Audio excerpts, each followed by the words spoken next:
Hey guys, it's me, Sasabob, and if there's anything you guys should know about me by now, it's I love me some internet shenanigans.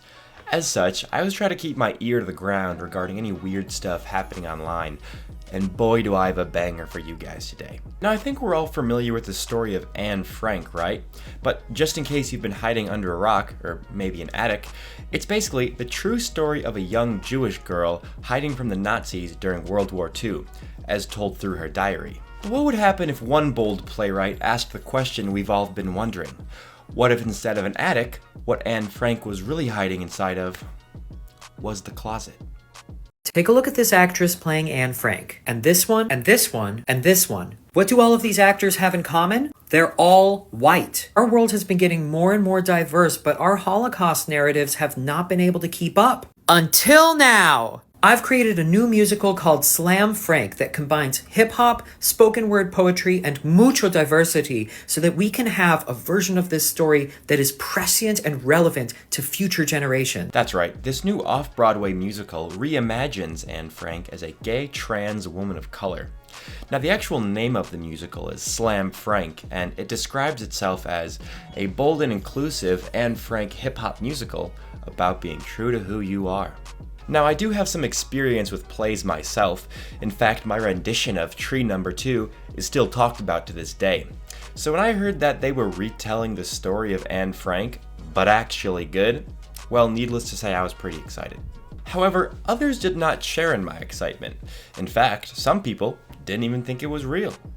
I feel pretty certain that no, there's no full musical Slam Frank about Anne Frank's embrace of her Latinx roots told through the story of her diary as she describes herself as Anita, hearkening back to her time at the German hacienda with her abuela. Wait, if that's fully a parody, that guy's a genius. That was a great bit. Yeah. I'm not gonna lie, when I first heard about this musical, I was a bit skeptical myself.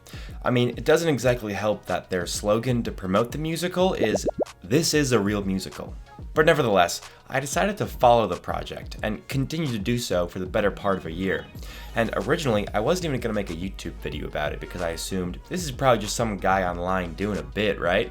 But as time went on, I noticed it started to get suspiciously more real. This is another sneak preview for my Anne Frank Afro-Latin hip-hop musical Slam Frank. Here we go. Me amo Anita, escribiendo en diario, straight from the barrio.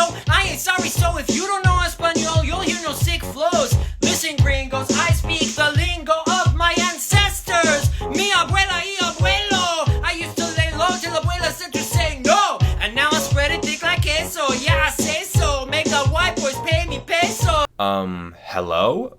Bars? But let's be so for real. If you were gonna pick any tragedy to ossify, I don't think you could have picked a better one. Because when you think about it, the Nazis were probably the gayest army out there. I mean, just look how sharp and well put together their outfits were. You're really telling me not one of these guys was down for some Wiener Schnitzel? But for this first part of the video, I'm just gonna take you guys down the loose chronological order of the promotional videos as I saw them, up until we get to the point when I realize, holy shit, this might actually be a real musical. Not everything is for you. By keeping our Holocaust musical upbeat, we are making musical theater more inclusive to people who cannot handle heavier subject matter. This idea that people should have to sit through suffering and ordeals when they're just trying to be entertained and enlightened is hyper-masculine, patriarchal bullshit. Our show makes the Holocaust accessible to everybody. You know what? I'm just gonna say what we're all thinking. It's about time. I don't know about you guys, but the worst part about Holocaust movies is just how sad they are. You guys ever see The Boy in the Striped Pajamas? Spoiler alert, it's not as funny as Step Brothers. Okay, so this is when I was firmly in the camp of, ain't no fucking way. Surely this has to be just some form of rage bait or satire, right? I mean, the one thing you'll notice in all the promotional videos is an over-exaggeration of progressive ideals, usually played up for comedic effect. But I think it's because of this jokey nature that everyone assumes that the musical itself is a joke, hence why everyone online assumes it's not real. Also, this guy you keep seeing in all the promotional material is the legendary composer of Slam Frank, Andrew Fox. Now I know you might be wondering, doesn't he look a little too suspiciously like a white cis male to be composing a musical about a gay trans Latina? Well, I'm glad you asked that, because he actually addresses this very concern himself.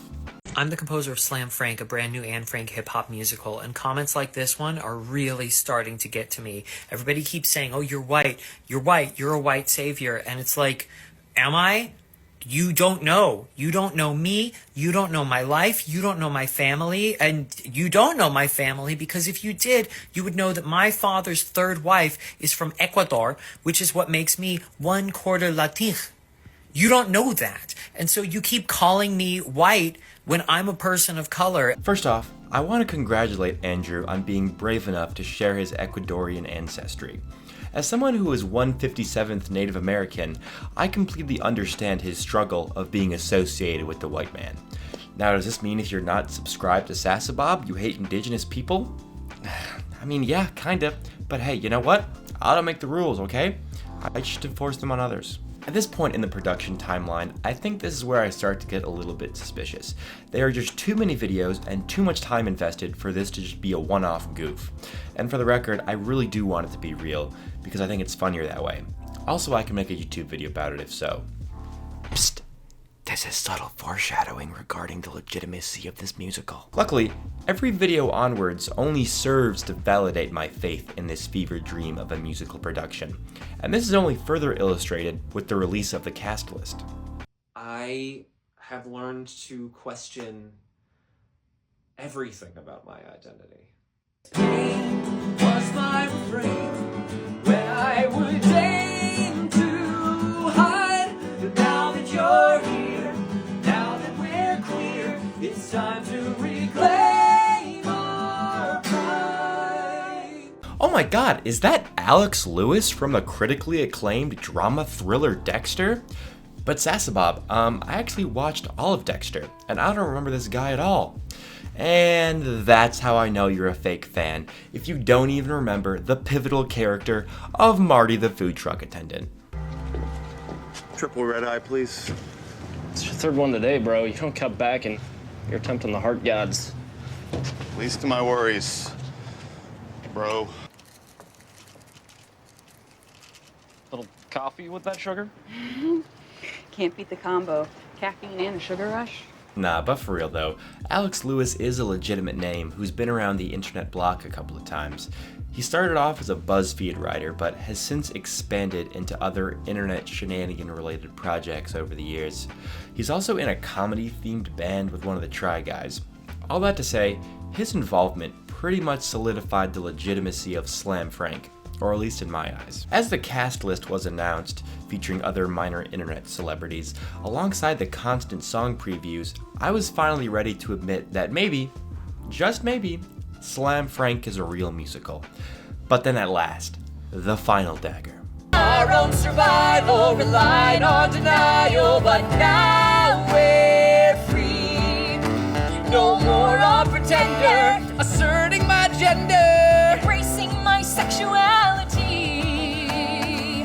We no longer can live this lie, so to mine own self be true. Being straight was a curse that you helped me undo. Everything that I've had, praise the Lord. That's right, Slam Frank. It's a real musical. Words cannot describe how excited I was when I realized that this was real. I just love the idea of Slam Frank, purely from the perspective of like artistic expression, of like, what if we just did something batshit insane, but then like actually put production value behind it. I mean, they've got costumes, they've got sets, they've got props. It's almost like they were trying to tell people the whole time, it's a real musical. When this hiding's over, I'll be in demand with my prose tighter. And if survival's not the plan, I'll be a ghostwriter! Yeah! If survival's not the plan, I'll be a ghostwriter? Dog, I don't think you can say that. Okay, now that we've established it's a real musical, what does the actual plot of Slam Frank entail?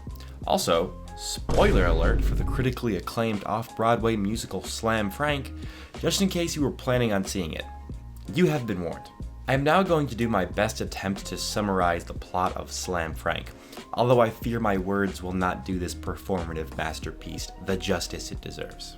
We open to the attic, where the Franks are just settling in after being forced to hide from the Nazis. We are then introduced to Anita's family. Her mother, Edith, who is portrayed as, quote, a strong black woman, and her father, Otto, who is heavily implied to be on the autism spectrum.